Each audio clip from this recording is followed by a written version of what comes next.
7월 18일 금요일, 오늘 10% 이상 급등한 종목과 그 이유에 대해서 알아보겠습니다.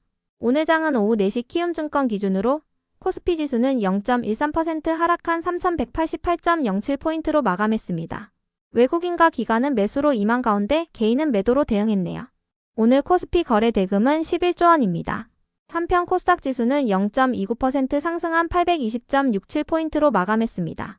외국인과 기관은 매수로 임한 가운데 개인은 매도로 대응했네요. 오늘 코스닥 거래 대금은 5조 원입니다. 그럼 본격적으로 오늘의 급등 종목들을 살펴볼게요. 오늘 10% 이상 급등한 종목은 총 21종목으로 코스피에서는 5종목, 코스닥에서는 16종목이 나왔습니다. 이 중 상한가 종목은 리튬포어스, 하이드로리튬, SGA, EV 첨단 소재 4종목이고요. 오늘 하한가 종목은 없었습니다. 총 21개의 급등 종목들을 한데 모아서 테마별로 묶어보니 2개 테마로 나눠볼 수 있었어요. 그 외 나머지는 개별 이슈로 오른 종목들인데요. 먼저 1번 2차전지 리튬 테마입니다. 중국에서 리튬 선물 가격이 3개월 만에 최고치를 기록했습니다. 광저우 선물거래소에 따르면 어제 탄산리튬 가격은 4% 상승하여 톤당 69,980위안을 기록했는데요. 이는 4월달 이후로 가장 높은 가격이었어요. 최근 중국의 장거 강업이 칭하이성 광산의 리튬 생산을 중단한 가운데 시장에 공급되는 리튬량이 줄어들었고 이로 인해 리튬 가격이 상승한 것으로 해석되고 있는데요. 장거 강업은 지방정부의 지시로 칭하이성 광산의 리튬 생산을 중단했다고 알려졌습니다. 한편 미국 상무부가 중국산 흑연에 대해 93%의 반덤핑 관세를 부과하는 예비 결정을 내렸다고 전해졌는데요. 흑연은 배터리 핵심 소재 중 하나로 미국 상무부는 중국 정부가 미국 흑연업체들에게 불공정한 기준으로 보조금을 지급하고 있다고 판단하고 이 같은 예비 결정을 내렸다고 전해졌어요. 최종 결정은 12월 5일까지 내려질 것이라고 밝혔으며 이번 조치에 따라 중국산 흑연의 93%의 반덤핑 관세가 추가될 경우 중국산 흑연에 부과되는 최종 관세는 160%로 상승하게 됩니다. 이 같은 소식에 국내 흑연 관련 기업들이 반사수의 기대감을 잇고 있습니다. 그 밖에도 어젯밤 미국장에서 루시드의 주가는 36%의 급등세를 보였는데요. 우버가 로보택시 파트너로 루시드를 선정했다고 전해지면서 루시드가 급등세를 보였다고 전해졌어요. 우버는 자율주행 기술 스타트업인 누로의 기술이 탑재된 루시드의 차량을 구매하여 차량 호출 네트워크에 투입한다고 발표했는데요. 이와 별도로 우버는 루시드와 누로의 투자를 진행한다고 전해졌으며 루시드에 투자하는 자금은 3억 달러라고 전해졌습니다. 이 같은 소식들 속에서 국내 2차전지 기업들이 강세로 마감해 주었네요. 이 중에서도 포스코퓨처엠은 오늘 2분기 실적 발표가 있었는데요. 포스코퓨처엠의 2분기 매출액은 전년 동기 대비 27% 감소한 6,609억 원을 기록했으며 영업이익은 71% 감소한 7억 원을 기록했어요. 영업이익이 큰 폭으로 감소했지만 적자는 면했다는 부분이 부각되었고 새만금의 구형 흑연 공장을 구축한다는 사실도 부각되며 강세로 마감해 주었네요. 이어서 PI 첨단 소재는 IBK 투자증권의 보고서가 나오며 강세를 보였는데요. IBK 투자증권은 원재료 가격의 하락과 제품 가격의 상승에 따라 국내 PI 필름의 마진율이 상승하는 가운데 PI 첨단 소재가 PI 필름 시장에서 세계 시장 점유율 1위를 유지하고 있다고 언급했습니다. 온디바이스 AI 기기의 수요 증가와 아이폰의 신규 모델 및 국내 폴더블 폰용 초극박 FPCB 필름 공급이 추가된 영향으로 국내 PI 필름 판매 가격이 상승세를 보이고 있다고 밝혔습니다. 다음으로 LNF는 KB증권의 리포트가 붙어주며 강세를 보였는데요. KB증권은 LNF가 국내 리튬 인산철 시장에서 최대 수혜주로 부상할 것으로 전망하며 목표 주가를 8만원으로 유지한다고 밝혔습니다.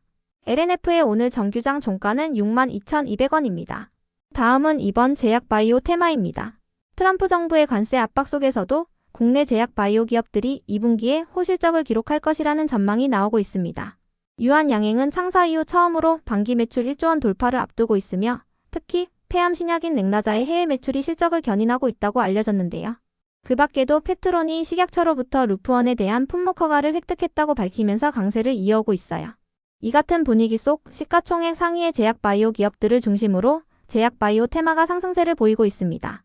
한편 삼성바이오로직스가 오가노이드 기반의 임상시험 수탁 서비스를 신사업으로 낙점했다고 전해졌는데요. 삼성바이오로직스는 자체적인 오가노이드 모델이 없기 때문에 삼성서울병원과 연계한 사업화 전략을 구상했으며 국내 오가노이드 전문 기업과 협력을 모색 중이라고 전해졌어요. 해당 기사에는 JW 중해제약과 오가노이드 사이언스, 강스템 바이오텍 등이 언급되었는데요. 이 같은 소식에 오가노이드 사이언스가 특징주를 붙이며 강세로 마감해 주었네요. 오가노이드 사이언스는 올해 안에 미국 자회사를 설립할 것으로 예상된다는 기사도 있었으니 참고해 주세요. 한편 보로노이는 항암 신약 후보물질의 기술 수출 기대감이 이어지며 강세를 보이고 있다고 전해졌습니다. 그 외 나머지는 개별 이슈로 오른 종목들인데요. 먼저 SGA를 비롯한 비트코인 관련주들이 상승했습니다. 미국 하원에서 가상화폐 법안들이 통과된 가운데 트럼프 대통령의 서명만을 남겨두고 있다고 전해졌는데요. 트럼프 대통령이 서명할 경우 미국 역사상 최초의 가상자산 관련 연방법이 제정될 예정입니다. 이번에 통과된 법안 중에는 지니어스 법안도 포함됐다고 알려졌는데요. 지니어스 법안은 스테이블 코인을 제도권에 포함시키는 법안으로 해석되고 있어요. 이 같은 소식 속 비트코인 가격이 12만 달러를 재돌파한 가운데 비트코인 및 일부 스테이블 코인 관련주들이 상승세를 보였습니다. 비트코인 관련주 중에서도 SGA는 월요일 장마감 후 3자 배정 유상증자 공시가 올라오면서 강세를 이어오고 있습니다. 운영자금 확보를 위해 변경 예정 최대 주주인 아시아 스트래터지 파트너스를 대상으로 345억 원 규모의 유상증자를 결정했다고 공시했는데요. 신주 발행가액은 586원이며 신주 상장 예정일은 9월 24일입니다. 그 밖에도 SGA는 수요일 장마감 후 공급 계약 공시가 올라왔는데요.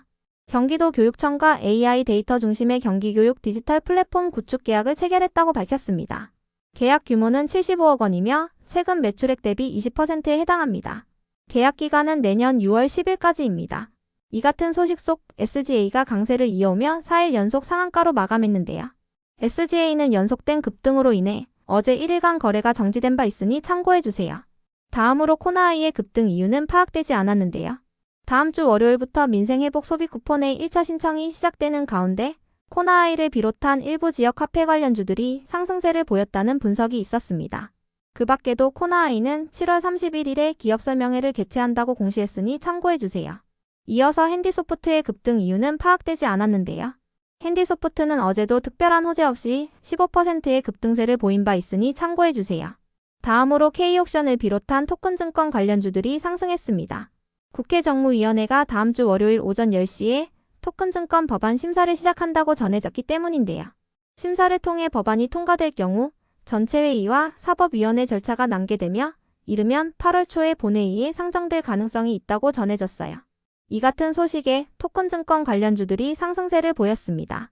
참고로 핑거는 토큰증권 외에도 스테이블 코인 관련주로 묶이고 있으며 갤럭시아 머니트리와 갤럭시아 SM은 비트코인 관련주이기도 하니 참고해주세요.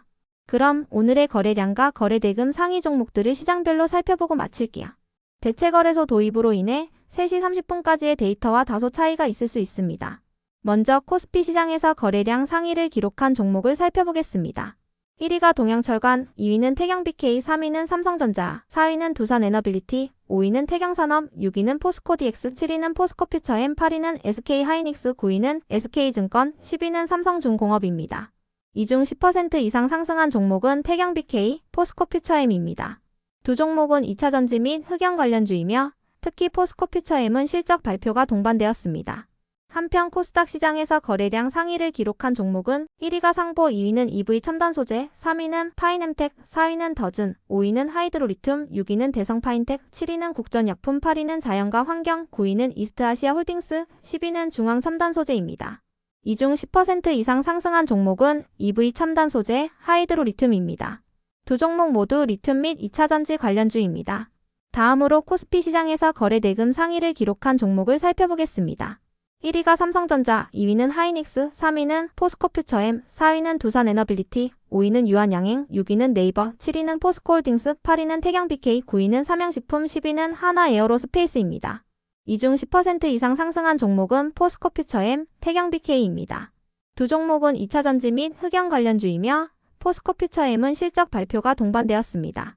한편 코스닥 시장에서 거래대금 상위를 기록한 종목은 1위가 리가캠바이오, 2위는 에코프로 BM, 3위는 알테오젠, 4위는 파이넴텍, 5위는 오가노이드 사이언스, 6위는 에코프로, 7위는 포스코엠텍, 8위는 펩트론, 9위는 더즌, 10위는 강원에너지입니다.